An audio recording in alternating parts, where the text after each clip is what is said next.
Okay. Hare Krishna. మీరు మీట్లోకి వెళ్ళిపోండి అందరూ. హరే కృష్ణ. ఈరోజు గురుచరిత్ర నుంచి 15వ అధ్యాయం చదువుకుందాం. దిగంబర దిగంబర శ్రీపాదవల్లభ దిగంబర దిగంబర దిగంబర అవధూత చింతన దిగంబర దిగంబర దిగంబర శ్రీపాదవల్లభ దిగంబర దిగంబర దిగంబర అవధూత చింతన దిగంబర దిగంబర దిగంబర శ్రీపాదవల్లభ దిగంబర దిగంబర దిగంబర అవధూత చింతన దిగంబర. జయ దత్త, జయ జయ దత్త, జయ గురుదత్త. మీట్లోకి వెళ్ళండి. గురుచరిత్ర 15వ అధ్యాయము. శ్రీనాథులు శిష్యులందరినీ తీర్థయాత్రకు వెళ్ళమని ఆదేశించుట, సమస్త తీర్థ విశేషములను గూర్చి వారికి వివరించుట, అనంతరము శ్రీ నృసింహ సరస్వతి స్వామివారు వైద్యనాథ క్షేత్రమునందు గుప్తముగా నుండుట. అమ్మ మీట్లోకి వెళ్ళిపోండి అమ్మ అంటాము. శ్రీ గణేశాయ నమః, శ్రీ సరస్వత్యై నమః, శ్రీ గురుభ్యో నమః. శ్రీపాద శ్రీవల్లభ శ్రీ నృసింహ సరస్వతి శ్రీ గురు దత్తాత్రేయాయ నమః.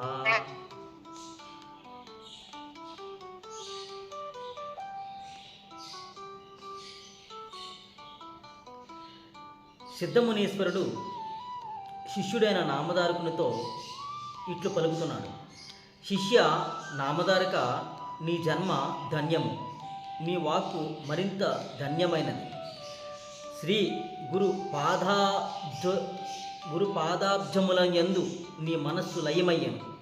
నీవు ప్రశ్నించుచుండగా నా మనస్సునకు ఎంతయో సంతోషమగుతుండెను.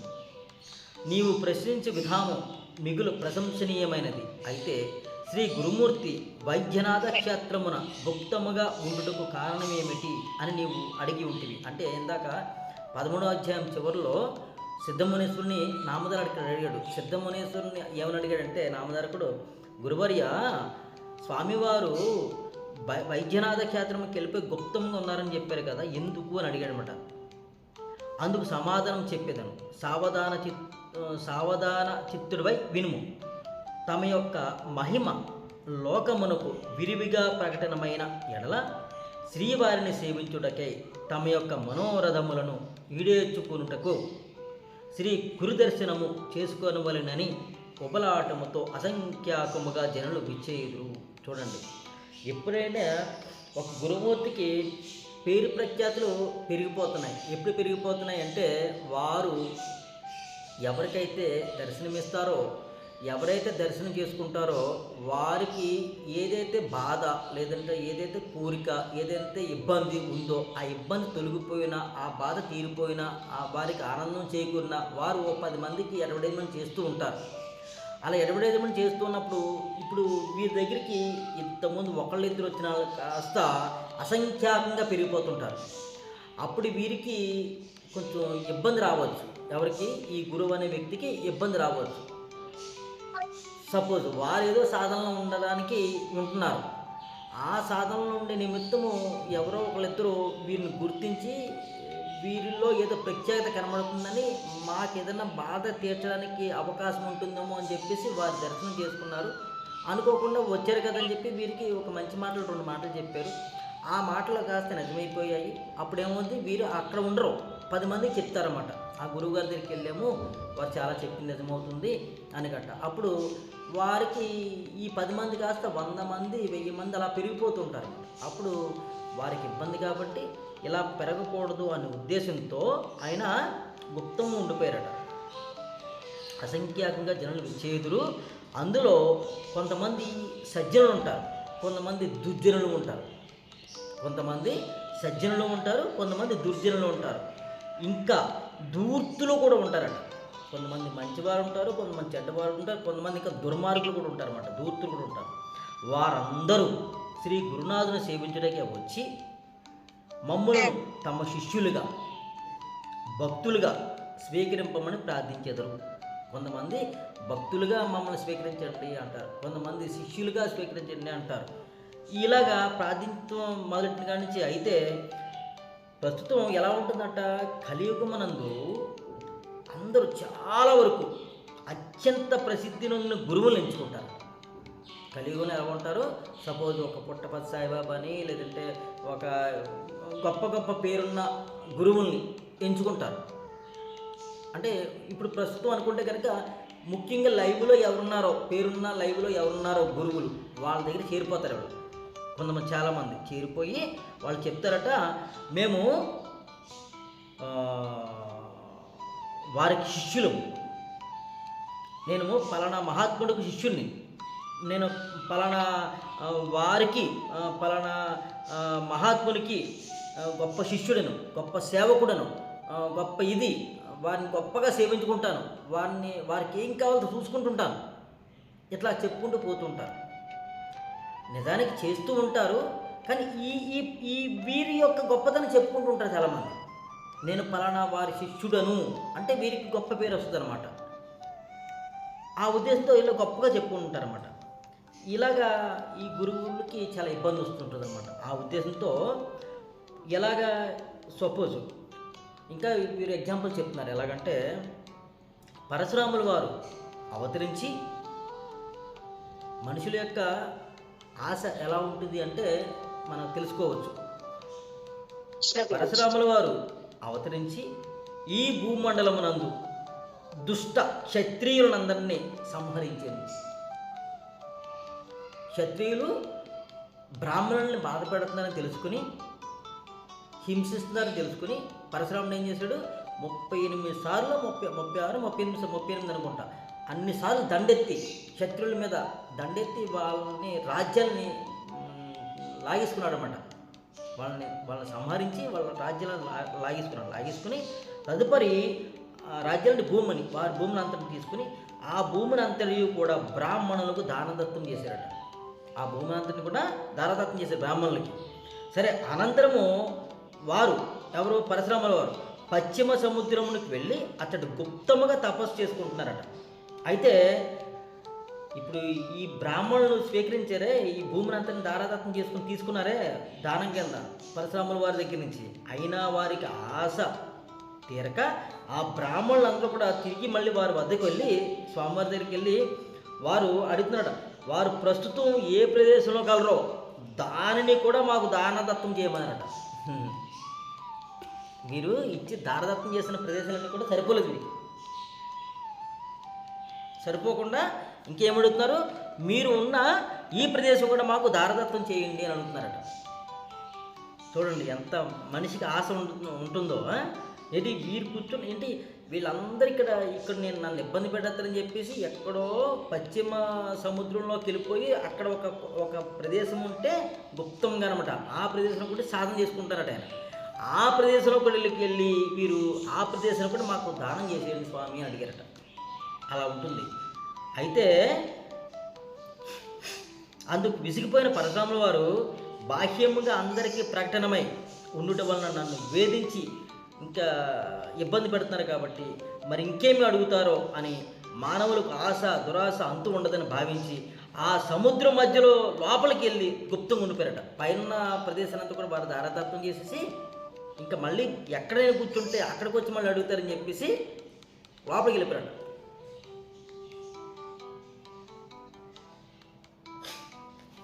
సముద్రంలోకి వెళ్ళిపోయారట. అదేవిధంగా శ్రీ గురునాథుల వారు నానాజాతి సంజాతులైన ప్రజలందరూ పరిగెత్తుకుని వచ్చి వారికి అవసరమైన వరములను అడిగి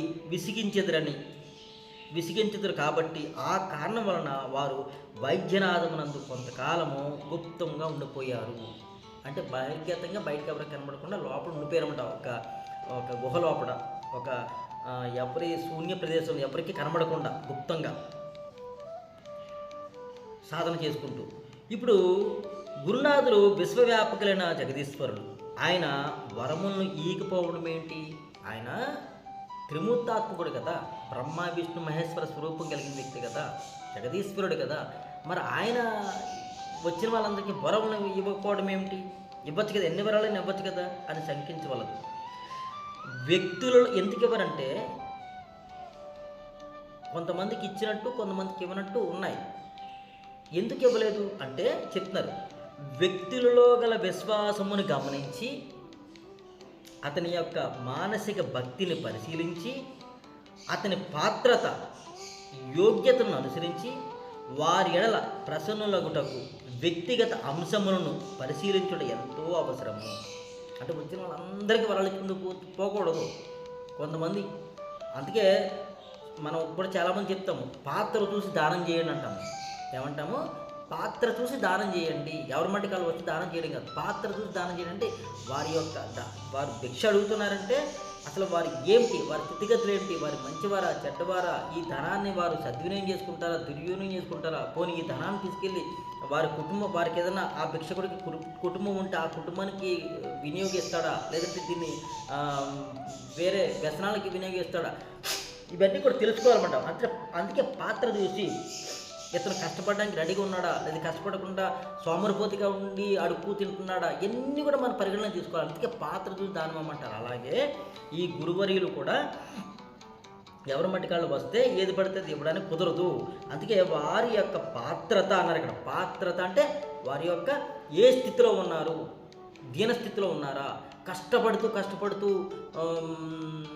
ఆ కష్టాన్ని కూడా కష్టపడుతూ ఎంతో కష్టపడుతున్నా సరే ఆ కష్టానికి కూడా ఫలితం రావట్లేదు. కాబట్టి తండ్రి మేము ఇంత కష్టపడుతున్నాము, మమ్మల్ని యోగించండి, మాకు కరుణించండి అని అడగాలి. అడగకుండా అడగడానికి వచ్చేస్తారు, కష్టపడకుండానే ఊరికనే వచ్చేస్తే కాళ్ళు పట్టి. చాలామందికి ఒక ఆలోచన ఉంటుంది, గురువులు దర్శనం చేసుకున్నా లేదు గురువుల యొక్క పాదాలు పట్టుకున్నా మాకు పుణ్యం వచ్చేస్తుంది, లేదు మాకు కలిసి వచ్చేస్తుంది అనుకునే వాళ్ళు కూడా చాలామంది ఉన్నారు. ఏం దర్శనం చేసుకుంటూ వచ్చేస్తుంది, ఏమి పాదాలు పట్టుకుంటూ వచ్చేస్తుంది కాదు. ఏం పట్టుకోవాలన్నా, నువ్వేం చేయాలన్నా నువ్వు అర్హత కలిగి ఉండాలి. అర్హత కలిగి ఉండి ఇప్పుడు ఆ అర్హత కలిగి ఉన్నాను కాబట్టి నాకు మార్గం సుగమం చేయండి అని అడగడానికి వెళ్తే, వీరు ఆల్రెడీ ప్రాక్టీస్లో ఉన్నారు, వీరు సాధనలు ఉన్నారు కాబట్టి వారు ఏదైతే పొందడానికి ప్రయత్నం చేస్తున్నారో ఆ ప్రయత్నంలో చాలా వరకు కష్టపడుతున్నారు కాబట్టి వీరికి మంచి చేయొచ్చు అన్న ఆలోచన వచ్చి ఓకే తదాస్తు అంటారు గురువులు. కానీ వీళ్ళు కష్టపడకుండానే వచ్చేసి మాకు ఏదో కావాలంటారు. వీరు తదాస్తనమని ఇంకా బలవంతం కూడా చేస్తారు. కొంతమంది కాళ్ళు పట్టుకుంటారు, కొంతమంది ధనం వేస్తారు, ఏదేదో చేస్తూ ఉంటారు. ఎలా చేయడము, తదాస్తని ఎలాగంటాము? మీరు కష్టపడతలేదు కదా. నా దగ్గరికి చాలామంది వస్తారు క్లాసులు నేర్చుకోవడానికి, వచ్చిన వాళ్ళు కూడా ఉన్నారు. వచ్చిన వాళ్ళు సాధన చేయకుండా, గురూజీ మేము ఎన్నాళ్ళ బట్టో మీ క్లాసులోకి వింటున్నామండి, ఎన్నాళ్ళ బట్టో మీ ప్రసంగాలు వింటున్నామండి, మాకు ఎందుకు మార్పు రావట్లేదని అడుగుతుంటారు. నేను క్లాస్ చెప్పింది మీ మార్పు కోసము. మరి మీ మార్పు కోసం క్లాస్ చెప్పింది ఏంటి? మీరు సాధన చేస్తున్నారా? సాధన చేయకుండా మరి నాకు మార్పు రాలేదు అడిగితే నేనేం చెప్పగలను? మీ మార్పు కోసమే నా దగ్గరికి వచ్చారు, మీకు ఒక సాధన నేర్పాను. ఆ సాధన ప్రాక్టీస్ చేయకుండా వేరే మార్గాల్లోకి వెళ్ళిపోయి టైం అంతా వృధా చేసుకొచ్చి మరలా మీకు నెల రోజులు బట్టి ఉంటున్నామండి, మీ దగ్గరే ఉంటున్నామండి, సంవత్సరాల కొద్దీ ఉంటున్నామండి, మాలో ఎందుకు మార్పు రాలేదని అడిగితే నేనేం చెప్పగలను? అక్కడికి వాళ్ళకి విపులీకరించి అడుగుతుంటాను, నేను చెప్పాను కదా ప్రాక్టీస్ చేస్తున్నారా, చేయట్లేదని అలా చెప్తారు. మరి చేయకుండా మీకు ఎలా వస్తుంది? మీ గురుజీ మీ దగ్గర ఉంటున్నాం కదండి అంటారు. రోజు పొద్దున 5 గంటల కానీ ప్రసంగం వింటాం వస్తున్నాం కదండి, మీతో పాటు ప్రాక్టీస్ చేయడం వస్తున్నాం కదండి. నేను మీకు చెప్పా, నాతో పాటు 2 గంటలు ఉంటున్నారు. ఇది ఇంకా టైం సరిపోదు. ఎందుకంటే మనము ఇందులో కొంతసేపు ఒక అరగంట 30 గంటల సేపు ప్రసంగం జరిగిపోతుంది, ప్రవచనం జరుగుతుంది. ఎందుకోసం అంటే మోటివేషన్. చాలా వరకు ఆ మోటివేషన్ సంబంధించి మనం గ్రూపులో యూట్యూబ్లో పెట్టి గ్రూప్లో కూడా పెడుతున్నాం. మోటివేషన్ అందరికీ మంచిది, కానీ మన సాధన టైం ఇక్కడ తక్కువ అవుతుంది. కానీ సాధన టైం పెంచుకోవాలి. మీరు ఇంకా పరిపూర్ణంగా ఆరోగ్యవంతులు కావాలి, ఐశ్వర్యవంతులు కావాలి, ఆనందంగా ఉండాలి, ఆధ్యాత్మికంగా ఎదగాలంటే మీకేం చెప్పాము? 24 hours సాధన పెట్టమని చెప్పాము. మీ వృత్తి వ్యాపార ఉద్యోగాలు చేసుకుంటూ 24 hours సాధన ఉండమని చెప్పాము. ఉండి మేము ఏదైతే ఆహారం తీసుకోమన్నామో, ఏవైతే హావభావాలలో మార్పులు చేసుకోమన్నామో అవన్నీ చేసుకున్న తర్వాత అప్పుడు అడగాలి. ఇలాగ కాకుండా అన్నీ అరాకొర సగం చేసేసి వచ్చి గురూజీ ఏంటి అని అడిగితే నేనేం చెప్తాను? అదే ఇప్పుడు నా ఒక్క చిన్న బాధే గురువుల యొక్క పెద్ద బాధ కూడా. అలాగా అతని యొక్క పాత్రత యోగ్యతను అనుసరించి వారి ఎడల ప్రసన్నులగుటకు వ్యక్తిగత అంశములను పరిశీలించడం ఎంతో అవసరము. అందువలన శిష్యులందరినీ కూడా తీర్థయాత్ర నేపమున దూరదేశములకు పంపించి వారు ఆ క్షేత్రమునందే అత్యంత గోప్యంగా ఉండిపోయారట. శిష్యులందరినీ కూడా ఎందుకు పంపించారంటే ఆయన వారు గోప్యంగా ఉండిపోతూ శిష్యులందరూ కూడా పంపించారంట. ఎందుకంటే ఈ శిష్యులు అనబడే వ్యక్తులు కూడా ఇలా చెప్పుకునే ఉన్నారు. లేదు, ఈ శిష్యులకే ఇంకా ఇంకా ఇంకా ఇంకా ఇంకా ఏదో డౌట్లు, ఇంకా ఇంకా ఇంకా ఏదో కావాలి. లేదు, ఈ శిష్యుల ద్వారా ఇంకా ఎంతోమంది వచ్చేస్తున్నారు వీరి దగ్గరికి. కాబట్టి ముందు వీళ్ళని పంపించేయాలి. వీళ్ళని పంపించేస్తే నేను ఎక్కడున్నానో తెలియదు, నేను ఎవరికో కనబడను. కాబట్టి వీళ్ళని పంపించారన్నమాట. ఒకనాడు తమ శిష్యులందరినీ పిలిచి వారందరినీ ఉద్దేశించి శ్రీ నృసింహ సరస్వతి గురుదేవులు ఇట్లనరి, మీరందరూ దేశమునందలి ప్రముఖ తీర్థములన్నింటినీ పర్యటించుడు. చివరిగా మీరు శ్రీశైలమునకు చేరుకుని పిమ్మట అచట మా దర్శనము పొందగలరు అని సెలవిచ్చారట. శ్రీ గురుమూర్తి యొక్క ఈ మాటలను వినిన శిష్యులందరూ ఒక విధమైన భీతికి లోనై శ్రీవారి చరణ సరోజములు యందు వందనము ఆచరించి తర్వాత ఇట్లా అడిగేస్తున్నారట, ఓ గురురాజా, గురుమూర్తి, మేము మీ శరణుజొచ్చిన వారము. మీరు తప్ప మాకు వేరొకరు దిక్కులేరు. మమ్మల్ని ఎందుకు ఇట్లు ఉపేక్షించుచుంటిరి? మీ దర్శన మాత్రము చేతనే మేము సర్వతీర్థములందు దర్శించినట్లుగా భావించుకుంటే. మీరు చూడండి ఏమంటున్నారో, మీ శరణాన్ని మేము శరణ పొందాము, మీ పాదాలు మేము శరణ పొందాము. మేము ఇంకెక్కడ తిరగాలి? మీ పాదాల చెంత ఉండడమే, మీ పాద తీర్థాన్ని నెత్తిమే చల్లుకోవడమే సర్వతీర్థాల్లో మునిగినంత శ్రేష్టమని, యోగ్యమని మేము ఇక్కడే ఉండిపోయాము. అట్లాంటిది మమ్మల్ని ఎందుకు వెళ్ళమంటున్నారు? సర్వతీర్థాలన్నీ కూడా మీ పాదాల దగ్గర ఉన్నాయి కదా స్వామి, మళ్ళీ మేము కొత్తగా వేరే తీర్థాల్లోకి వెళ్తాం ఎందుకు? ఇది మాకు మాట చెప్పడం కాదు, స్వయంగా మేము అనుభవిస్తున్నాం. మీ పాదాల వద్దే సర్వతీర్థాలు ఉన్నాయని మీ పాదాలను పట్టుకుని కూర్చున్నాం మేము. మళ్ళీ ప్రత్యేకించి బాహ్య తీర్థాల్లోకి వెళ్ళడం ఎందుకు అని అడిగితే చెప్తారన్నమాట. ఇంకా అడుగుతున్నారు, వీళ్ళు మాట్లాడుతున్నారు, సమస్త తీర్థములు శ్రీ గురునాథుని చరణారవిందములు ఎందే ఉండునని వేదశాస్త్రములు ఘోషించుతున్నవి. సమీపంలో గుప్త నిధిని ఉంచుకొని, అంటే దగ్గరలోని గుప్త నిధిని ఉంచుకొని అడవులను అరణ్యాలను తిరుగుటెందుకు? ఓ దేవరాజా, మీ వియోగమును మేము సహింపజాలము. కాబట్టి కల్పభుజము అత్యంత సమీపమున సిద్ధించుచుండగా దాన్ని వదిలిపెట్టి కేకారణ్యములోకి ఎవరు వెళ్ళుదురు స్వామి? ఎందుకు వెళ్ళుదురు స్వామి? కనుక ఓ దేవా, మేము మిమ్మల్ని విడిచి జీవింపజాలము, మమ్మల్ని ఉపేక్షింపవలదు, మమ్మల్ని అనుగ్రహింపుము అని శిష్యులందరూ కూడా ముక్తంగా అంటందుగా ప్రార్థించారట. అప్పుడు శ్రీ గురుమూర్తియగు నరసింహ సరస్వతి గారు శిష్యులతో ఈ విధంగా అన్నారట, సన్యాస దీక్షను స్వీకరించిన పిదప కొంతకాలము తీర్థాటనము చేసినా కానీ చిత్తము ఏకాగ్రత కలగదు. చూడండి, సన్యాసం తీసుకున్న తర్వాత దేశాటన చేయాలట.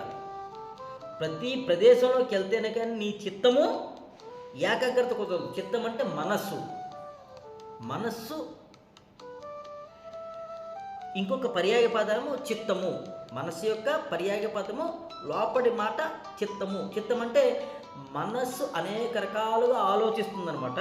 ఆ ఆలోచిస్తున్న మనసు ఆలోచనారహిత స్థితిలో వస్తే అప్పుడు చిత్తం కింద మారుతుంది. మనస్సు అనేది ఆలోచన పుట్ట. ఒక క్షణానికి 66 రకాలుగా ఆలోచిస్తుంది. ఆ ఆలోచించేదే మనస్సు. ఇప్పుడు ఈ ఆలోచించే మనస్సు ఆలోచించకుండా ఎప్పుడైతే ఉంటుందో అది చిత్తం అవుతుంది, చిత్తంగా పరిగణించబడుతుంది అన్నమాట. కాబట్టి ఆ చిత్తము ఏకాగ్రత చెందదు. ఆలోచన రహిత స్థితిలో కూర్చుంటే ఇప్పుడు ఆ చిత్తమైంది. ఇప్పుడు ఈ చిత్తం కూడా ఏకాగ్రత చెందాలి. ఏకాగ్రత చెందాలంటే మీరు సకల తీర్థాలు తిరగాలి, అప్పుడు ఏకాగ్రత వస్తుందని చెప్తున్నారు ఆయన. కాబట్టి ఒక సన్యాసి ఒకే చోట 3 నుండి 5 రాత్రులకు మించి నివసింపకూడదని శాస్త్రము శాసించెను. తుర్యాశ్రమము స్వీకరించిన వారు తప్పనిసరిగా భూమండలములందరి సమస్త తీర్థక్షేత్రమును దర్శించవలను. దానివల్ల నేత్రశుద్ధి జరుగుతుంది, దేహశుద్ధి కలుగుతుంది, మనస్సు స్థిరమవుతుంది. ఎందుకంటే నన్ను చాలామంది అడుగుతారు, స్వామి మీరు సకల భోగాల్లో ఉన్నారు కదా ఇంటి దగ్గర, పైపచ్చి మీరు సకల జ్ఞానాన్ని మాకు బోధిస్తున్నారు కదా, మీకు వైద్యం వచ్చు, అన్ని రకాల విద్యలు వచ్చు కదా, అవన్నీ వదిలేసి ఇక్కడ ఎందుకు వచ్చారు స్వామి? కటిక నేల మీద పడుకోవడము, ఇలాగ ప్రదక్షిణ చేయడము, ఎందుకు ఇంత కఠినమైన చర్యలు తీసుకున్నారు అంటే మీకు చాలాసార్లు చెప్పాను. ఇదంతా కూడా ఈ నేత్రాలు ఈ ప్రకృతిని చూస్తున్నాయి, ఈ కొండలని చూస్తుంది, చెట్లు చేమలను చూస్తుంది, అడవి ప్రాంతం ఉంటుంది, పర్వత ప్రాంతాల్లో తిరుగుతున్నాం మనం, గుహల్లో తిరుగుతున్నాం మనం. నేను ఇది నా ఇంటి దగ్గర కుదరదు, నా ఇల్లు 4 గోళ్ల మధ్యలో ఉండిపోతాను. సో ఇక్కడ నాకు నా మనసు స్థిరం కాదు. ఇప్పుడు ఈ ప్రదక్షిణ చేస్తున్నాను, ఈ ప్రదక్షిణ చేస్తాం వల్ల ఒక మనిషి మినిమం 6,000 నుంచి 10,000 స్టెప్స్ వేయాలి. ఇక 10,000 కాదు, 14 కిలోమీటర్లు నడుస్తున్నాం మనం. పైపెచ్చు ఉత్తిగా నడిస్తే కనుక ఉద్యోగరీత్యా, వ్యాపారరీత్యా, పనిరీత్యా నడిస్తే అనారోగ్యం వస్తుంది. కానీ ఇక్కడ ఆధ్యాత్మిక భావనతో అరుణాచలేశ్వరుడు చుట్టూ తిరుగుతున్నాను, నా ఆత్మ చుట్టూ తిరుగుతున్నాను అని ఒక ఆధ్యాత్మిక భావనతో తిరుగుతున్నాం కాబట్టి అనారోగ్యం అనేది రాదు. లేదు అనారోగ్యం వచ్చిందనుకుందాం కొంచెంసేపు, ఇక్కడ ఈ విధంగా కూడా ఆలోచించాలి. అనారోగ్యం వచ్చిందనుకుందాం కొంచెంసేపు, నాకు అనారోగ్యం వచ్చింది దేనికోసము? నా భార్య కోసము, నా భర్త కోసం, నా పిల్లల కోసం, నా వృత్తి వ్యాపార ఉద్యోగం కోసం నేను తిరగలేదు కదా అనారోగ్యం బాధపడడానికి. లేదు, పరమేశ్వరుని ప్రీతితో, ప్రేమతో, పరమేశ్వరుని కోసం ప్రేమతో తిరుగుతున్నాను కాబట్టి అనారోగ్యం రాని హాయి కదా, ఇంక ఇక్కడ బాధపడాల్సిన పని లేదు. లేదు ఈ అనారోగ్యంతోనే శరీరం పోతుంది అనుకుందాము, ఎందుకంటే మోక్షం ఇంకేముంది? ఎందుకంటే నా వృత్తి వ్యాపార ఉద్యోగంతో ఉంటూ నాకు అనారోగ్యం వచ్చి నేను చనిపోతే దానికి నా జన్మ సార్థకత్వం లేదు. అదే ఇట్లాగ పరమాత్మలతో కూడి ఉంటూ ఈ దేహానికి అనారోగ్యం వస్తే, ఈ అనారోగ్యంతో చనిపోతే ఇక మోక్షమే కదా. ఎందుకంటే నేను చనిపోయే క్షణంలో కూడా పరమాత్మలతోనే ఉంటున్నాను కదా నేను. ఇదే మోక్షం. ఈవెన్ అనారోగ్యం రాకుండా శరీరం వెళ్ళిపోవచ్చు, అనారోగ్యం వచ్చి శరీరం వెళ్ళిపోవచ్చు, ఎలాగే వెళ్ళిపోవచ్చు శరీరం. అది మనం చెప్పడానికి లేదు, అది మన యొక్క పూర్వజన్మ సుకృతి మీద నడుస్తుంది. కాబట్టి ఎలా వస్తుందని మనకు అనవసరం. కానీ హాయి ఉంటుంది, నాకు నేత్రశుద్ధి అవుతుంది, దేహశుద్ధి అవుతుంది, ఇంకా మనసు స్థిరంగా ఉంటుంది. నా ఇంట్లో ఉంటే మనసు స్థిరంగా ఉండదు. వృత్తిలోకి వెళ్ళిపోతాను, వ్యాపారంలోకి వెళ్ళిపోతాను, మనుషుల మధ్యలోకి వెళ్ళిపోతాను, భార్యతో ఉంటాను, పిల్లలతో ఉంటాను, ఇంక దేంతో దాంతో ఉంటాను. ఇక్కడ స్థిరం ఉండదు అక్కడ ఉంటే. అది ఇక్కడ ఉంటే అన్ని బాధ్యతలు తీర్చుకున్నాను కాబట్టి కొన్ని బాధ్యతలను మిగిలిపోయి అవి నెమ్మది చూసుకుంటాను, పర్వాలేదు. కానీ ఇక్కడ ప్రశాంతంగా ఉండగలుగుతున్నాను. నేను ఇక్కడ ఒంటరిగా ఉంటున్నాను, ఎవరి మధ్య ఉండలేదు, ఎవరి మధ్య నా అన్నవాళ్ళ మధ్య ఎవరు ఉండలేదు. నేను ఇక నా అన్నవాళ్ళు కూడా ఎవరు లేరు. నేను నాతో నా ఆత్మ పరబ్రహ్మ స్వరూపం ఉన్నాము. ఇంకా ఏదైనా ఇట్లాగా మనము భగవంతుని యొక్క మనం మాట్లాడుకుంటున్నాము, భగవంతుని యొక్క అధ్యాయం చదువుకుంటున్నాము, భగవంతుని యొక్క గురువుల యొక్క చరిత్రలు చదువుకుంటాము. ఇదంతా కూడా ఆధ్యాత్మిక మార్గంలోకి వచ్చేస్తుంది. పిచ్చాపట్టి మనం ఎవరితో ఎక్కడ ఉండలేదు. కాబట్టి ఇవన్నీ కూడా మోక్ష ద్వారానికి మోక్ష స్థితికి ద్వారాలే, మార్గాలే. కాబట్టి ఈ విధంగా నేత్రశుద్ధి జరుగుతుంది, దేహశుద్ధి జరుగుతుంది, మనస్సు కూడా స్థిరమవుతుంది. అప్పుడు వారు ఏదో ఒక స్థానములను నివసించేద్దరు. ఇలా తిరగ్గా వారికి ఎక్కడ దుఃఖ నిలబడిపోతారన్నమాట. లాస్ట్లోకి వచ్చేటప్పటికి మీకు ఒక ముఖ్యమైన మాటను చెప్పేదని వినండి. మళ్ళీ చెప్తున్నారు స్వామివారు, ఈ ధర్మమును మీరు తప్పక అంగీకరింతురుగాక.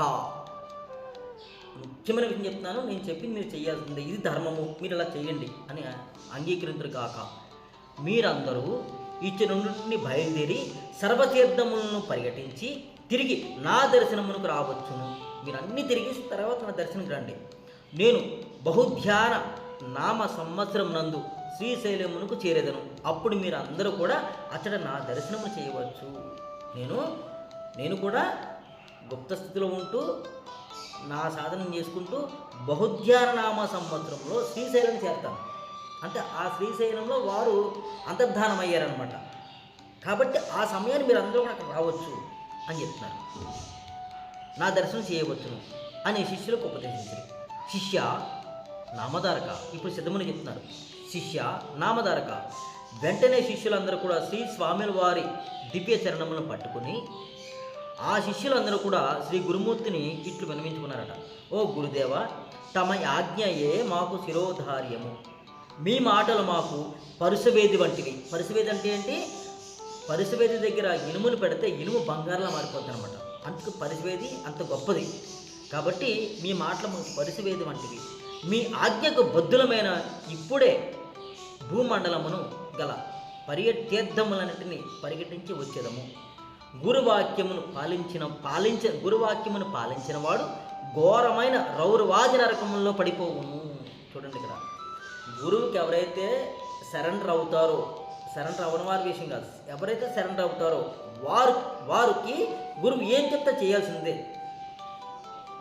అలా చేయకపోతే వారు రౌరవాది నరకాల్లో పడిపోతారట. ఎవరు పడిపోతారు? కేవలం సరెండర్ అయిన వారు మాత్రమే, అందరూ కాదు. కాబట్టి వారి నివాసములు యమపురితో సమానము.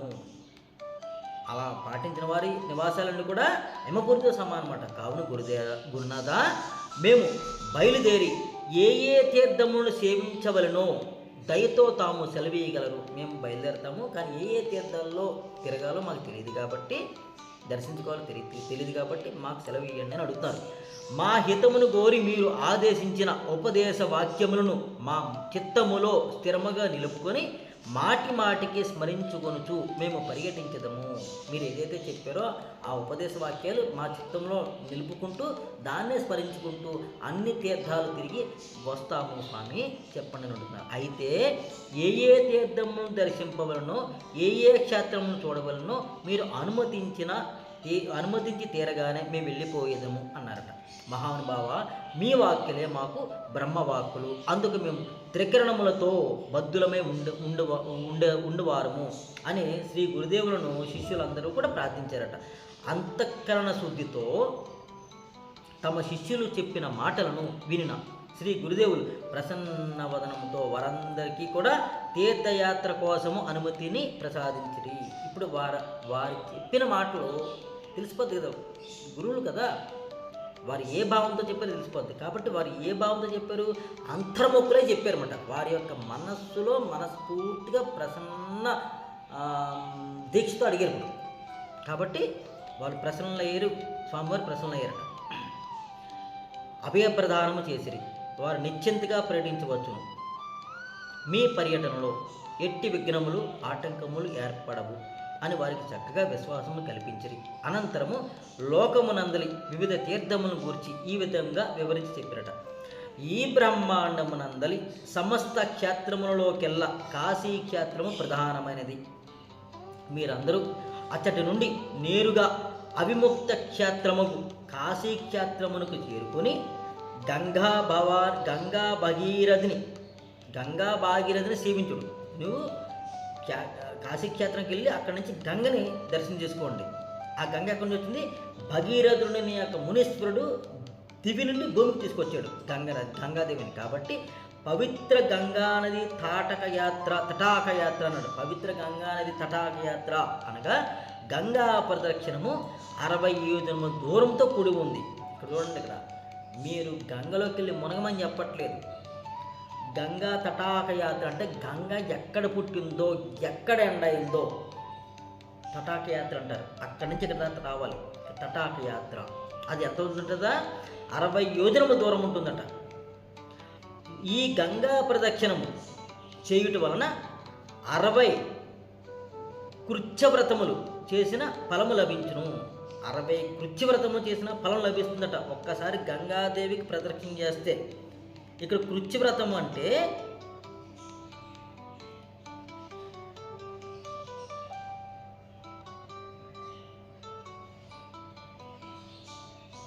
ఎవరైతే తమని తాము తెలుసుకుని సంతాపమును చేసుకుంటారు. అంటే పాపమునకు ప్రాయశ్చిత్తం చేసుకునే వ్రతం అట కృత్యవ్రతము. అది ఎలాగట, ఎన్నో పాపాలు చేసుకున్నాం మేము, ఇప్పుడు మాకు జ్ఞానం వచ్చింది, మా మా పాపాలు కారణం అజ్ఞానము, ఆ అజ్ఞానంతో చేసిన పాపాలని కడుక్కోవడం కృత్యవ్రతము. ఆ కృత్యవ్రతం ఎలా చేయాలట, 12 దినములు ఆచరింపబడే ప్రాయశ్చిత్తంగా చెప్పబడింది. 12 రోజుల వ్రతం అట ఇది. ఈ కృత్యవ్రతం అనేది 12 రోజుల వ్రతం అంట. అది ఎలా ఉంటుందట, 3 దినములు, మొదటి 3 దినములలో 3 పగల మాత్రం భోజనం చేయాలి. మొదటి మూడు దినముల్లో పగలు మాత్రమే భోజనం చేయాలి. 3 రోజులు పగలు మాత్రం భోజనం చేయాలి. మరి 3 దినములు రాత్రులను భోజనం చేయాలి. తర్వాత 3 దినములు అడగకుండా లభించిన పదార్థమును భుజించాలి. చూడండి, మొదటి 3 దినాలు పగల మాత్రమే భుజించాలట, తర్వాత 3 దినాలు రాత్రి మాత్రమే భుజించాలట, తర్వాత 3 దినాలు కూడా అడగకుండా ఏ పదార్థం అయితే తమ వద్దకు వస్తుంది ఎవరిని అడగకూడదు, ఎక్కడ వెళ్ళి సంపాదించకూడదు, దానికి అది రావాలట. వస్తే ఆ 3 దినాలు ఆ పదార్థం మాత్రమే భుజించాలట. తర్వాత ఇక్కడికి ఎన్ని రోజులు అయినాయి, 9 రోజులు అయినాయి.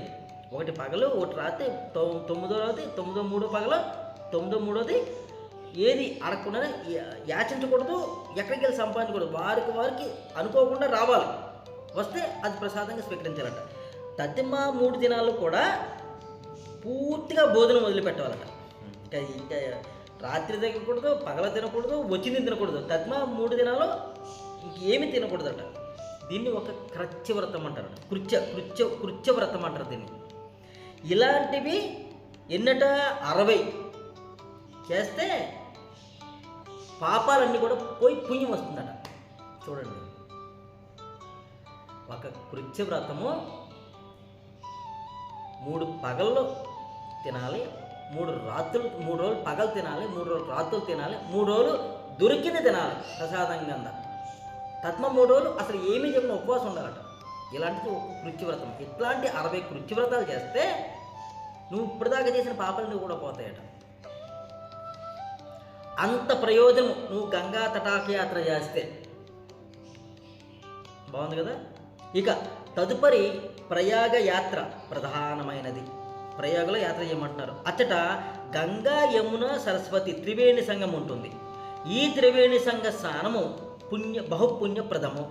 అచ్చట గంగా ద్విగుణీకృత ప్రవాహమును అందరూ దాన్ని ఏమంటారట, గంగా ద్విగుణీకృత ప్రవాహం అంటారట. ఇక అక్కడ అందులో ఆ గంగా ద్విగుణీకృత ప్రవాహాన్ని అందుకోవాలి మనం. అంటే లోపల తీసుకెళ్తారు, పడవలో ప్రయాగకి వెళ్తే అక్కడ లోపల తీసుకెళ్తారన్నమాట. అంటే గంగా యమున సరస్వతి త్రివేణి సంగమం ఒక ప్రదేశం ఉంటుంది, అక్కడ తీసుకెళ్తారు. అక్కడ ఆ ప్రవాహాన్ని అందుకోవాలట మనం, అక్కడ స్నానం ఆచరించాలి. ఇక యమునా నది ప్రదక్షిణము, గంగ అయిపోయింది కదా, అందులో ప్రయాగ అయిపోయింది కదా, తర్వాత ఇక్కడ యమునా నదికి వచ్చామన్నారు. యమునా నది ప్రదక్షిణం అది ఎంత దూరం ఉంటుందట, 20 క్రోసుల దూరం ఉంటుందట. దీని యొక్క ప్రదక్షిణం వలన 20 కృత్యవ్రతములు ఫలించి లభించిను. ఇందాక గంగా తటాక యాత్ర చేస్తే 60 కృత్యములు చేసిన ఫలితం వస్తుంది. ఇక్కడ ఏమవుతుందట, దీన్ని ప్రదక్షిణ చేస్తే 20 కృత్యములు చేసిన ఫలితం వస్తుందట. ఇంకా అంతర్వాహిని అయిన సరస్వతి అంటే గంగయే అని గ్రహించము.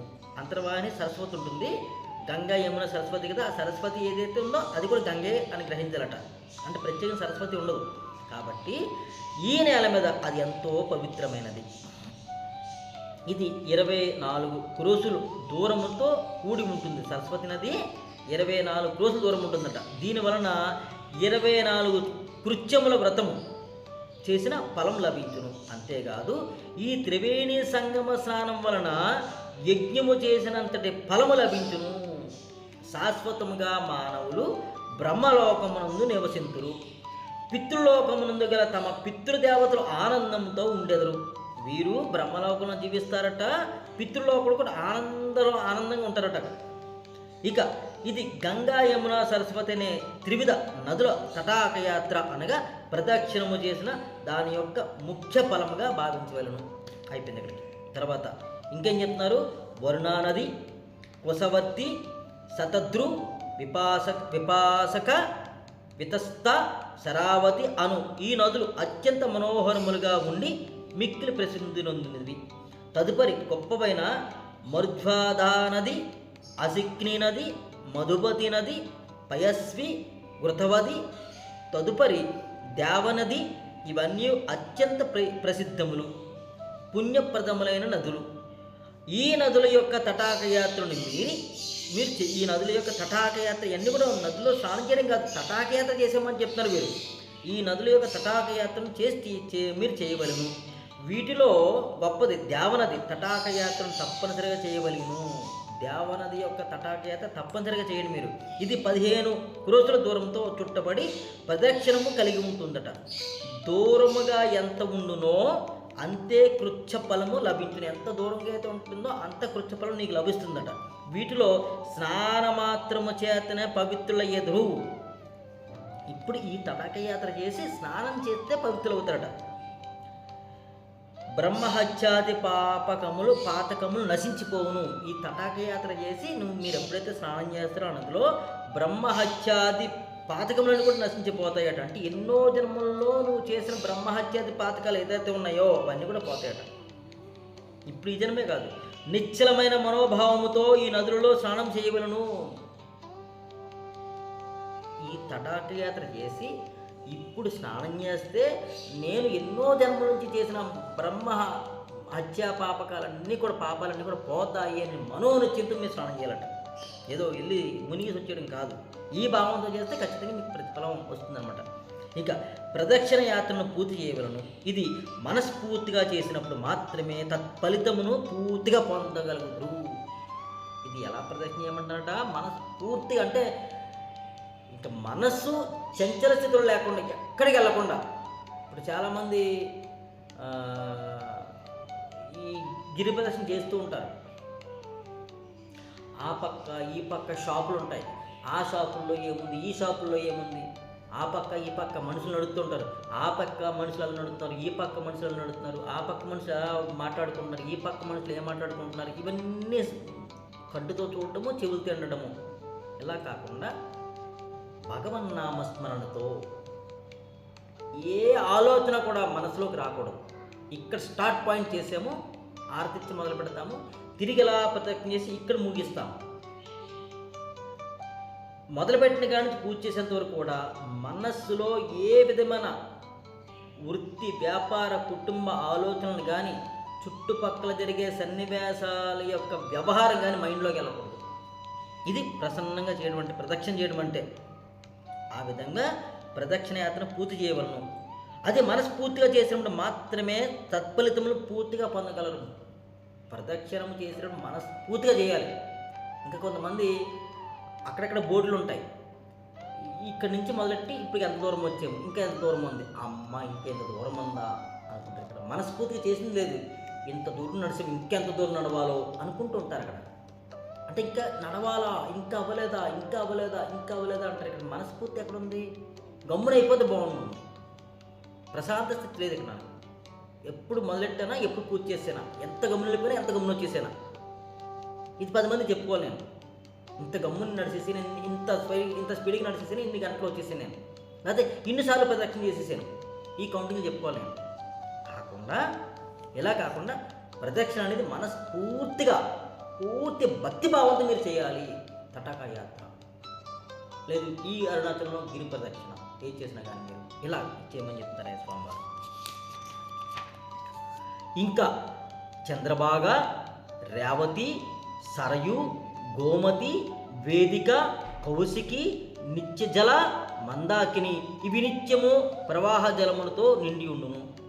తదుపరి సహస్రభక్తా నది, పూర్ణ నది, పుణ్యనది, బాహుదా నది, అరుణా నది, వీటి తటాకయాత్ర 16 క్రోశముల దూరమును కలిగి ఉండును.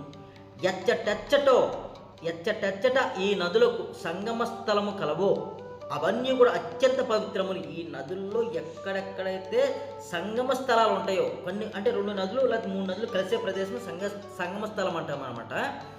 ఆ సంగమ స్థలంలో ఖచ్చితంగా మీరు స్నానం చేయమని చెప్తున్నారు. అవన్నీ కూడా అత్యంత పవిత్రములు, పుణ్యప్రదములుగా భావించి మనస్ఫూర్తిగా భక్తిభావముతో ఆయా ప్రదేశములందు స్నానములు చేయవలెను. తద్వారా అపరిమితమైన పుణ్యము లభించును. దానివల్ల ఏమవుతుంది? నీకు అపరిమితమైన పుణ్యం లభిస్తుంది. ప్రతి సంగమ స్థలమునందు స్నానము చేయడం వలన ప్రయాగ యందలి త్రివేణి సంగమ స్నాన ఫలము లభించి తీరును. నువ్వు ఎక్కడైతే రెండు నదులు ఎక్కడైతే కలుస్తాయో దాన్ని సంగమ స్థలం అంటామో, ఆ సంగమ స్థలంలో నువ్వు స్నానం ఆచరిస్తే త్రివేణి సంగంలో చేసినంత ఫలం వస్తుంది నీకు. ఇక పుష్కర తీర్థము, వైరోచన నది తీర్థము, సన్నిహిత నది, సగుణి నది, అట్లాగే గయా తీర్థము, ఇవన్నీ కూడా చక్కని తీర్థములు. వాటి యందు స్నానము చేయవలను. ఇక రామేశ్వరమునందరి సేతుబంధము, శ్రీరంగము, అచ్చట అనంత పద్మనాభుడు పురుషోత్తముడు అత్యంత మనోహరుడు. రామేశ్వరం వెళ్ళమంటున్నాడు, అక్కడ సేతుబంధం దర్శించుకోమని చెప్తున్నాడు, శ్రీరంగం వెళ్ళమని చెప్తున్నారు. అదేవిధంగా పద్మనాభ స్వామి కేరళ, ఇప్పుడు ప్రస్తుతం కేరళ పద్మనాభ స్వామి కూడా దర్శించుకోమని చెప్తున్నారు. ఆయన పురుషోత్తముడు అత్యంత మనోహరుడట, గొప్పగా ఉంటాడట. అట్లే నైమిసారణ్య తీర్థము, నారాయణుడు కొలువు తీరి ఉన్న బదిరీ క్షేత్రము మరియు కురుక్షేత్రము, ఈ చోట్లలో గల పుణ్యనదుల యందు స్నానమును ఆచరించి దైవ దర్శనమును చేయవలెను. అనంతరము శ్రీశైల యాత్రను చేయుడు. ఆ తర్వాత లాస్ట్లో శ్రీశైల యాత్ర చేయండి. మహాలయ తీర్థమును దర్శించుడు. అందులో మహాలయ తీర్థం ఉంటుంది, దాన్ని దర్శించండి. అచ్చట పితృదేవతలకు సభక్తిపూర్వకంగా తర్పణములు విడవండి. దానివలన 42 తరముల వారు తరిస్తారు. అక్కడ శ్రీశైలంలో మహాలయ తీర్థంలో పితృదేవతలకు తర్పణాలు అర్పిస్తే కనుక 42 తరాలు తరిస్తాయట అక్కడ. కాబట్టి 42 తరములకు చెందిన వంశ పెద్దలందరూ కూడా నేరుగా స్వర్గలోకానికి వెళ్ళిపోతారు. ఇక తర్వాత కేదారీ తీర్థము, కేదార తీర్థము, పుష్కర తీర్థము, కోటిరుద్ర, నర్మదా తీర్థములు, మృతికేశ్వర కుబ్జ తీర్థములు, ఓకాముఖి అనే తీర్థ ప్రదేశములు శ్రేష్టములు. ప్రసాద తీర్థము, విజయ తీర్థము, పూరి చంద్రనది తీర్థము, గోకర్ణము, శంఖకరణము తీర్థములందు స్నానము చేయుట అత్యంత ఉత్తమము.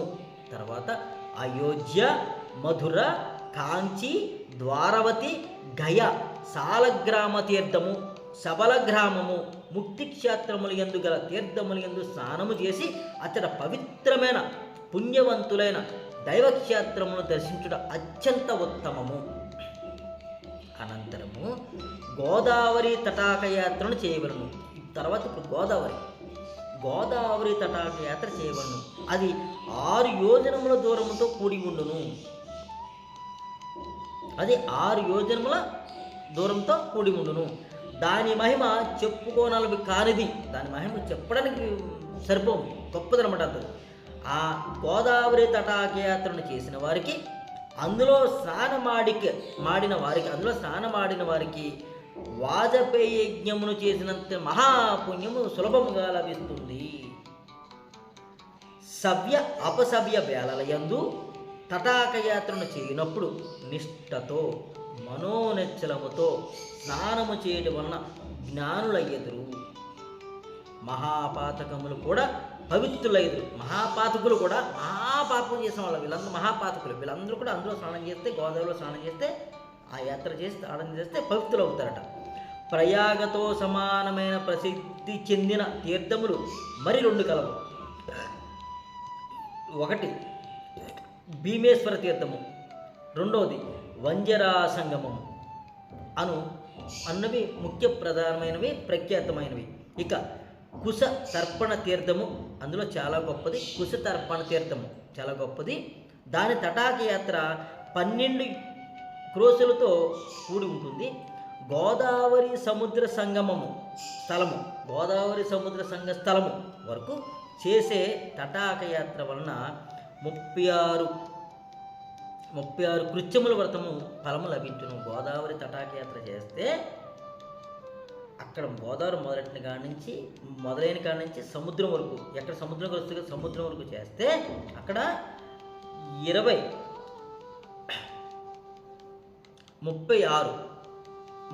కృత్యముల ఫలం లభిస్తుందట. పూర్ణ నదికి 4 క్రోశముల దూరం కలిగిన తటాకయాత్రను పూర్తి చేయవలను. కృష్ణవేణి తీరము గొప్ప ప్రదక్షిణము 15 క్రోసులతో కూడి ఉంటుంది. దాన్ని కూడా ప్రదక్షిణ చేయండి. ఈ తటాక యాత్రను తప్పనిసరిగా చేయగలను. తుంగభద్రా నది తటాక యాత్ర 20 క్రోసుల దూరము కలిగి ఉంటుంది. పాప సరోవరము సహజముగానే అనంత మహిమను కలిగి ఉండును. దీనివలన పవిత్ర స్నానం చేయవలను. దీని యందు కూడా పవిత్ర స్నానం చేయాలి. అచ్చట ప్రసిద్ధమైన హరిహర క్షేత్రము కలదు. దాన్ని దర్శనం వలన సమస్త దోషములు పరిహరింపబడతాయి. హరిహర క్షేత్రం అంటే శివకేశవులది అనమాట. దానివల్ల సమస్త పాపములు కూడా హరింపబడతాయి. అట్లే భీమా నది యొక్క తటాక యాత్ర 10 క్రోసుల దూరం ఉంటుంది. దీని వలన గల దీని తీరంలో దీంట్లో ఇంకేమన్నా దీని తీరంలో ఈ పాండురంగ స్వామి మాతులింగ క్షేత్రంలో గొప్పవైనవాడ. పాండురంగుడిది మాతులింగ క్షేత్రం కూడా గొప్పదట. ఆ తర్వాత అక్కడి నుంచి మీరు గానగాపురం రమ్మంటున్నారు. తర్వాత గానగాపురం నందు చక్కటి అత్యంత మనోహరములైన పవిత్రమైన అష్టతీర్థములు కలవు. ఇక్కడ అమరజా సంగమమునందు గానగాపురంలో అమరజా సంగమం ఉంటుంది. కోటి తీర్థములు ఉండునని పురాణములు చెప్తున్నవి. అమరజా సంగమం ఉంది అక్కడ, అందులో 1 కోటి తీర్థాలు ఉన్నాయట. అక్కడ గల అశ్వత్థవృక్షము అంటే రావి చెట్టు కల్పవృక్షమేనని విశ్వసించవలను. ఈ అశ్వత్థవృక్షమునకు ఎదురుగా నృసింహ తీర్థం కలదు. దానికి ఉత్తర భాగమందు వారణాసి తీర్థము కలదు. దానికి తూర్పు దిక్కునందు పాప వినాశన తీర్థం కలదు. ఆ తర్వాత కోటి తీర్థం కలదు. దానికి ఎదురుగా రుద్రపాద తీర్థం కలదు. దాని తర్వాత చక్రతీర్థము, కేశవ, దేవనాయక తీర్థములు చూచుటకు అవి ప్రత్యక్షంగా ద్వారవతి వంటివి. వానికి ఎదుట మన్మథ తీర్థం కలదు. గానగాపురమునందు కల్లేశ్వరుడు కలడు. అది నిరుపమానమైన ప్రదేశము, గంధర్వలోకము వంటిది. గానగాపురమునందు గంధర్వపురమును అని పిలిచెదరట. గానగాపురాన్ని గంధర్వపురం పిలుస్తారట. ఇది సిద్ధక్షేత్రము, అసంఖ్యాకమైన సిద్ధులకు నిలయమైన చోటు. ఇచ్చట అనుష్ఠానం చేయవారి ఇష్టార్థములు వెనువెంటనే నెరవేరగలవు. కల్పవృక్షము వంటి అశ్వత్థ వృక్షమును ఆశ్రయించిన ఎడల నెరవేరని కోరికలు అంటూ ఉండవు. శ్రేష్టమైన కాకినీ సంగమము భీమా నది తీర క్షేత్రము వలన అనంత పుణ్యఫలం లభించును. ఇది ప్రయాగతో సమానమైనవని గుర్తించుకొనుడు. తుంగభద్ర, వరదా నది సంగమ స్థలములు, తపోనిధులు, మలాపాహరి సంగమమునందు స్నానము చేయడం వలన 100 జన్మల పాపనాశములను కూడా నశించిపోవును. నివృత్తి సంగమము ఎంతో ప్రఖ్యాతమైన తర్వాత నివృత్తి సంగమం ఎంతో ప్రఖ్యాతవంతమైనది వహించినది. అచ్చట స్నానము చేయడం వలన బ్రహ్మహత్యా పాపకము నశించిపోవును. అచ్చటికి మీరు అతి శీఘ్రముగా చేరుకును. వెంటనే వెళ్ళిపోమంటున్నాడు అని శ్రీ గురుమూర్తి శిష్యులతో చెప్పాను. సింహరాశిలో బృహస్పతి ప్రవేశించినప్పుడు సమస్త తీర్థములు అంటే భగీరథి అంటే గంగ భగీరథిలో చేరి ఐక్యమగును. సింహరాశిలో బృహస్పతి అంటే బృహస్పతి ఎప్పుడైతే ప్రవేశిస్తాడో అప్పుడు ఆ సమస్త తీర్థాలు కూడా గంగలో చేరిపోతాయట. కన్యారాశి యందు గురువు చేరినప్పుడు గంగాది సకల తీర్థములు త్వరతగతిన వచ్చి కృష్ణవేణిలో ఐక్యమగును. తులారాశిలోనికి బృహస్పతి వచ్చినప్పుడు సురునదితో పాటు సర్వనదులు కూడా తుంగభద్రలో చేరిపోవును. సూర్యుడు కర్కాట రాశిలో ప్రవేశించినప్పుడు మలప్రభా తీర్థము కృష్ణతో మమేకమవును. అప్పుడు జనులందరూ పవిత్ర స్నానములు చేయుదురు. దాని వలన బ్రహ్మహత్యాపాతకము నశించిపోవును. భీమ కృష్ణానది సంగమ స్థలమునందు స్నానము చేయు మానవులకు 60 జన్మముల పాటు ఉత్తమ బ్రాహ్మణ జన్మయే లభించును. ఇక తుంగభద్రా సంగములో స్నానమునొచ్చిన వారికి 3 రెట్లు అధిక ఫలితం లభించును. అట్లే నివృత్తి సంఘములో స్నానం చేయవారికి 4 రెట్లు అధిక ఫలము ప్రాప్తించును. ఇక శ్రీశైలమునందలి పాతాళ గంగలో స్నానము చేసి మల్లికార్జున స్వామిని దర్శించిన వారికి షడ్గుడు అంటే 6 రెట్లు పుణ్యఫలం లభించును. అంతేగాక వారికి పునర్జన్మ అంటూ ఉండదు. లింగాలయమునందు ద్విగుణీకృతమైన పుణ్యము లభించును. సముద్రమునందు కృష్ణానది సంగమించిన చోట స్నానము చేసినచో అనంత ఫలము లభించును. కావేరీ సంగమ స్నానము వలన 15 రెట్లు అధిక ఫలము లభించును. తామ్ర వర్ణి స్నానము చేయటం వలన అసంఖ్యాకమైన స్నానములు చేసిన ఫలము లభించును. కృతమలా నది స్నానము సమస్త పాపములను నశింపజేయును. పవిత్రినీ నది అత్యంత విశేషమైనది, అది సంసార సాగరమును దాటింపజేయును. సముద్ర స్కంద దర్శనము సమస్త పాపములను హరించవేయును. శేషాద్రి క్షేత్రము, శ్రీరంగనాథుని దర్శనము, శ్రీ మధనానంద పద్మనాభ స్వామి దర్శనము వెంటనే చేయవలను. త్రినామల్ల అనగా తిరువన్నామలై క్షేత్రమునకు వెళ్ళుడు. అక్కడి నుంచి మీరు నేరుగా తిరువన్నామలకి వెళ్ళమంటాడు, అంటే ఈ అరుణాచలం అనమాట. అచ్చట నుండి సమస్త తీర్థములతో సమానమైనటువంటి కుంభకోణమునకు వెళ్ళగలను. అక్కడి నుంచి సమస్త తీర్థాలతో సమానమైన కుంభకోణం వెళ్ళమంటున్నాడు. అక్కడ తర్వాత కన్యాకుమారి దర్శనము చేసుకుని మత్స్య తీర్థమునందు స్నానము చేయగలరు. రామేశ్వరమునందు ధనుష్కోటి పేరుతో గల పక్షి తీర్థము అత్యంత శ్రేష్టమైనది. కావేరీ తీర్థమునందు రంగనాథుని సన్నిధి అత్యంత మనోహరమైనది, ఉత్తమోత్తమైనది. చంద్రకొండము నందు చంద్రకొండమునందలి పురుషోత్తమును దర్శించి మహాలక్ష్మికి కొలువు తీరే ఉన్న కొల్హాపురమును కోటి తీర్థమును దక్షిణ కాశీగా పిలువబడే కరవీర స్థానమును దర్శించి అతడి తీర్థములందు స్నానములను వచ్చి అతడి దేవతను ఆరాధించుడు. ఇక మహాబలేశ్వర తీర్థము అతడి గల కృష్ణానది ఉత్తమ స్థానమును దర్శించాలి. అతడ బహే అను పేరు గల పట్టణము గలదు. అంటే ఈ బహే అనే పట్టణం ఏంటంటే మహారాష్ట్రలో గల కృష్ణానది తీరంలో ఉంటుందట. అక్కడ గల నదీ స్నానంలో స్వయంభూ రామేశ్వర పవిత్ర ప్రదేశం ఉందట. స్వయంగా రామేశ్వర పవిత్ర ప్రదేశం ఉందట. అది శ్రీ సమర్థ రామదాసు గారు అతడ వీర హనుమంతుని స్థాపించారట ఆ ప్రదేశంలో. అందుకే దీన్ని బహే చోరగాం అని పిలుస్తారట. బహే అనే పేరు గల పట్టణం గలదు. అక్కడ రామేశ్వర పుణ్యక్షేత్రమును దర్శించుడు. నృసింహదేవుడు కొలువుతీ ఉన్న కొల్హాపురం అనే గ్రామమున సదాశివ పరమాత్ముడు ప్రత్యక్ష దైవముగా నిలిచి ఉండును. కృష్ణానది తీరమునందులు గల బెల్లబటిలో భువనేశ్వరి శక్తి క్షేత్రము విరాజిల్లుతున్నది. అచ్చట తపస్సు చేసిన వారు ఆ పరమేశ్వరిలో తప్పక ఐక్యమునందగలరు. ఇక వరుణా సంగమము ముఖ్యంగా శ్రేష్టమైనది. అచ్చట మీరు అత్యంత భక్తిభావముతో స్నానం చేయడం వలన మార్కండేయుడు సంపాదించినటువంటి ఉన్నత స్థానమును సంపాదించగలరు. అచ్చట సంగమేశ్వరుని పూజించవలను. ఉత్తమమైన కృష్ణానది తీరమునందు అనేక ఋషి వాటికలు కలవు. అతడు స్నానం చేసిన వాటిని దర్శించవలను. ఈ ఋషివాటికలకు ఎదురుగా గల కృష్ణా తీరమునందు స్నానము చేసిన ఎడల శ్రేష్టమైన జ్ఞానము లభించును. కృష్ణా ప్రవాహ తీరమున అమరాపురము అనే ప్రసిద్ధ క్షేత్రం గలదు.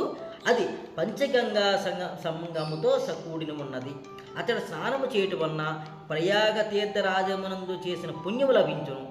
సమస్త తీర్థ ప్రదేశముల యందు అనేక మంది ఋషి మునులు తపస్సు చేస్తూ ఉన్నారు. ఇప్పటికీ కూడా నదీ తీరమునందు తపస్సు చేయటం వలన శ్రేష్టమైన తత్వజ్ఞానం లభించును. ఎవరైతే నదీ తీరంలో కూర్చుని తపస్సు చేస్తారో వారికి తత్వజ్ఞానం వెనువెంటనే వచ్చేస్తుందట. ఇవన్నీ కూడా సాటి లేని క్షేత్రములు. ఈ క్షేత్రములన్నీ కూడా అనేక విధములుగా అత్యంత ప్రసిద్ధి నొందినవి. ఆయా ప్రదేశములందు 3 రాత్రులు నివసించి చిత్తశుద్ధితో ఏదేని అనుష్ఠానం చేసిన ఎడల సమస్త మనోభీష్టములు నెరవేరగలవు. మీరు చిత్తశుద్ధితో 3 రాత్రులకు గడిపి అనుష్ఠానం చేయండి. మీకు మనోభీష్టాలను కూడా నెరవేరిపోతాయని చెప్తున్నారు. అనంతర పరమాత్మ ప్రాప్తి సిద్ధించును. ఇక జుగాలయ క్షేత్రము అత్యంత ప్రసిద్ధమైనది, శ్రేష్టమైనది. దాని యందు చూపు పడితే చాలు వారు ముక్తుల ఎదురు. అలాగే సోర్పాలయ అనే తీర్థక్షేత్రం కలదు. విశ్వామిత్ర ఋషి ఛాయ భగవతి అనే తీర్థస్థానము ఎందు తపస్సు చేసెను.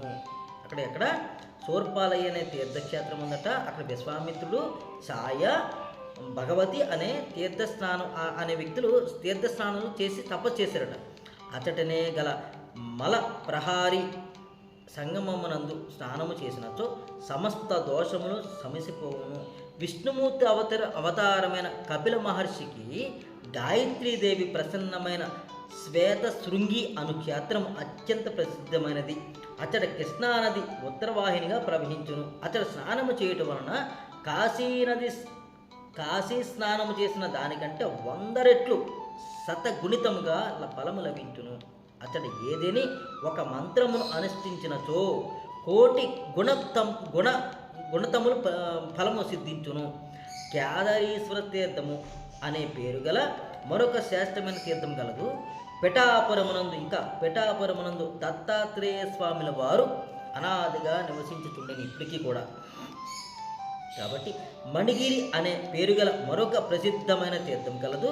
అచ్చట ఋషులు చాలా కాలము తపస్సు చేసిరి. కళ్యాణ సాగరమునందు వృషభాద్రిలో ఎన్నో తీర్థములు కలవు. అచ్చట జనన మరణములకు తావుండదు. అక్కడికి వెళ్తే జనన మరణాలు తావుండదట. ఇంకా పుట్టుకలే చావలేదు, కేవలం ఆత్మని మిగిలిపోతారన్నమాట. అట్టి పవిత్ర క్షేత్రమునందు పర్యటించవలను.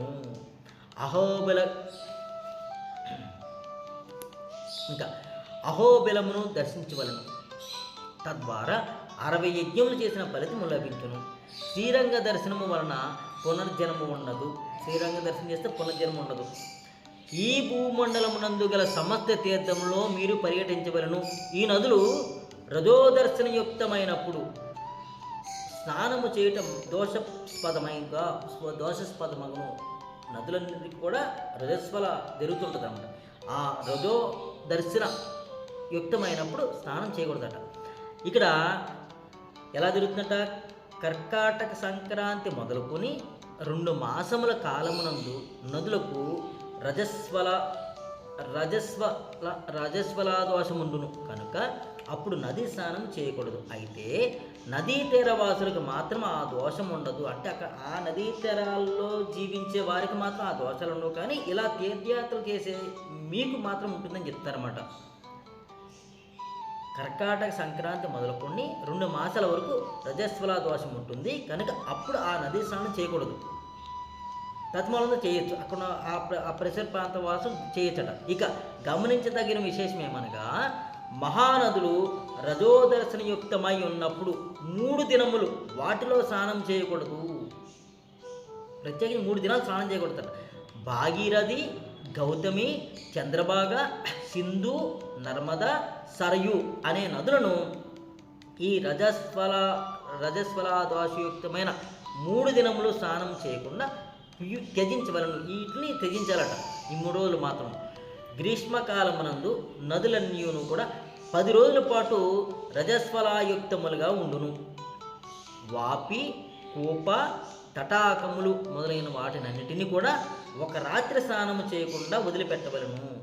కొత్తగా వర్షపు నీరు వచ్చిన రోజును రజా దర్శనయుక్తమైన రోజుగా గుర్తించవలను. ఎప్పుడైతే కొత్తగా వర్షం పడుతుంది కదా, ఆ వర్షం పడిన రోజు మాత్రము ఆ ఒక్కరోజు రజా దర్శనమైనట్టుగా భావించి ఆ రోజును స్నానం చేయకూడదట.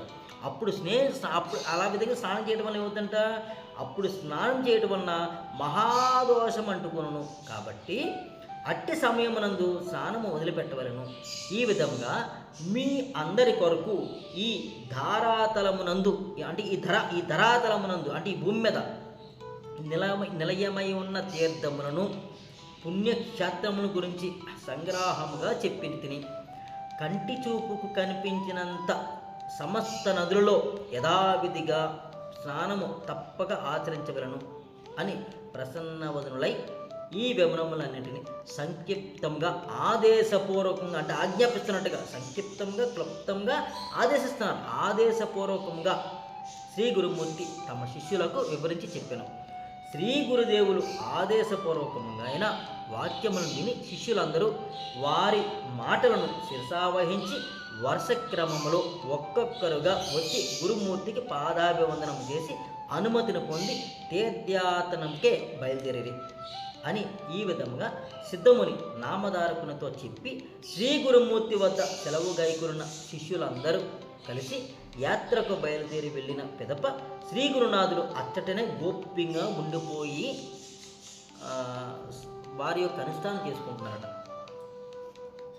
గోప్యంగా ఉండిపోయి అని ఉండిపోయిద్రి అని సిద్ధముని నామధారకుడు చెప్పి ముగించాడట. తరువాతి కథనం సరస్వతి గంగాధరుడు మనకు చక్కగా వివరించాడు. తర్వాత ఏం జరిగిందో గంగాధరుడు చెప్తుండ మనకి. మనోహరమైన ఆ కథను వినుట వలన సకలాభీష్టమును నెరవేరును.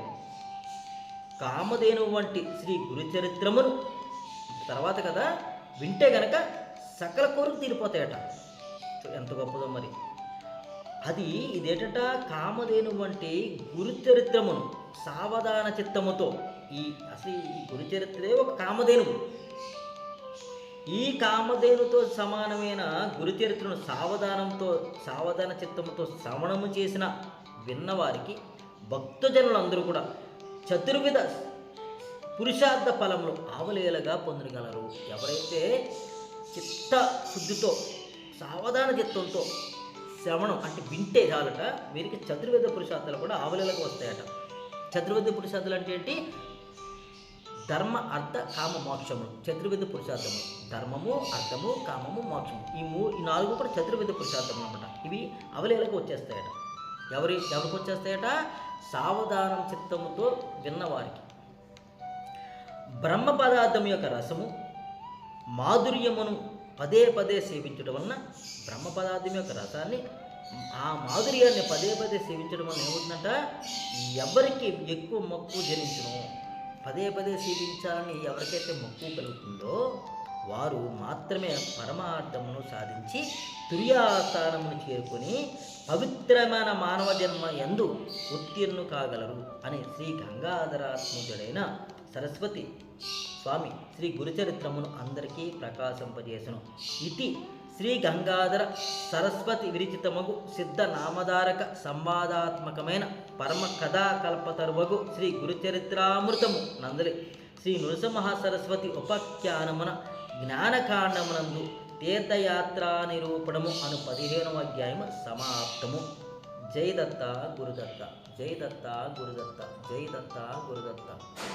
దిగంబరా దిగంబరా శ్రీపాదవల్లభ దిగంబర, దిగంబరా దిగంబరా అవధూత చింతన దిగంబర, దిగంబరా దిగంబరా శ్రీపాదవల్లభ దిగంబర, దిగంబరా దిగంబరా అవధూత చింతన దిగంబర, దిగంబరా దిగంబరా శ్రీపాదవల్లభ దిగంబర, దిగంబరా దిగంబరా అవధూత చింతన దిగంబర.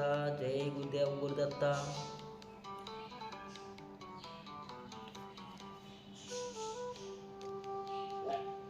హరే కృష్ణ గురుజీ. హరే కృష్ణ తల్లి.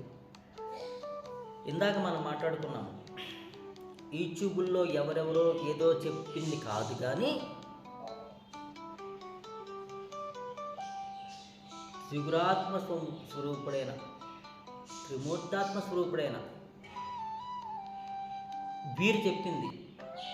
ఇన్ని దర్శించకపోయినా, ఇన్నిట్లో ఏ కొన్నిటినో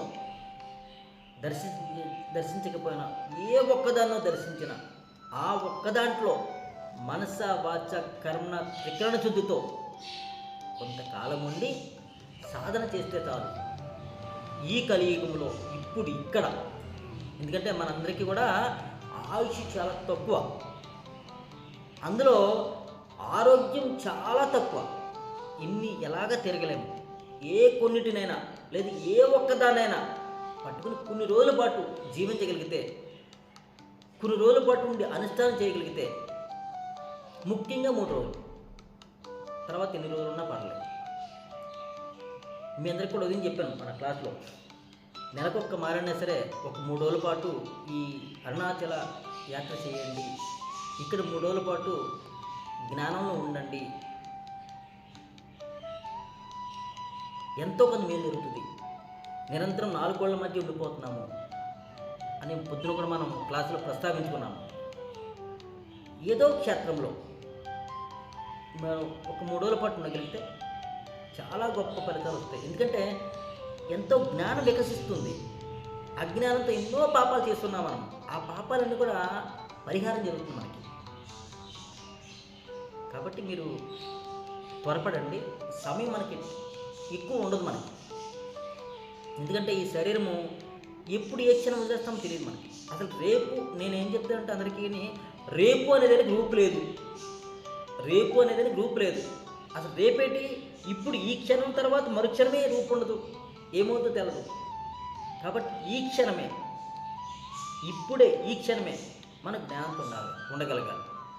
ఇప్పుడే ఈ క్షణం మనకు మోక్షం కలగాలి, మోక్ష సిద్ధిలో ఉండాలి మనం అని ప్రతి క్షణం ఉండగలిగితే, ఆ మోక్ష స్థితిలో, జ్ఞాన స్థితిలో ప్రతి క్షణం ఉండగలిగితే చాలు. ఏ క్షణం మనం శరీరం ఉండలేదో తెలియదు మనకి. కాబట్టి ఎక్కువ సమయం తీసుకోకుండా ఎంత త్వరగా మనం ఆధ్యాత్మిక మార్గంలో ప్రవేశిస్తామో, ఆధ్యాత్మిక జ్ఞానంతో జీవిస్తాము, మనం అంత గొప్ప చరితార్థం అవుతాము. మన జన్మ చరితార్థం అవుతుంది. మనకి జన్మ తీసుకున్న దానికి ఫలితం వస్తుంది. హరే కృష్ణ.